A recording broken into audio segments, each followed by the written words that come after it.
For Werner og hans besætning er arbejdet til søs gennem årene blevet indbegrebet af selve livet. Havet er blevet mere end bare deres arbejdsplads.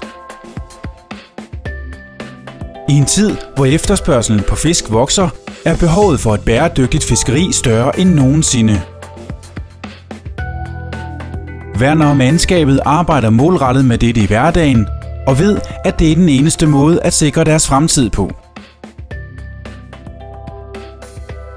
Vi er jo et MSC-certificeret skib. Det er bæredygtigt fiskeri, vi driver, som er utrolig vigtigt for fiskebestanden i fremtiden, de består. Og i det der er selvfølgelig nogle krav, du skal opfylde, altså nogle områder, du må fiske i, og nogle maskestørrelser, du skal overholde for, at de små fisk, de svømmer videre. Vi deltager også i et kameraovervåget forsøgsfiskeri, hvor vi dokumenterer alt, hvad vi laver ombord. Vi har 4 kameraer, der optager hele tiden, fra at vi fanger fisken til den kommer i lasten.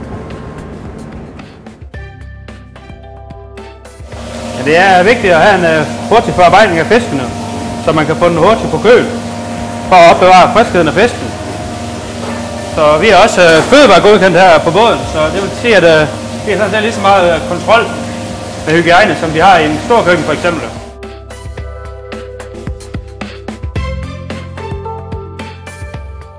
Ved ankomsten til Hvide Sande Havn er Werner og mandskabet glade og trætte efter 4 hårde dage på havet.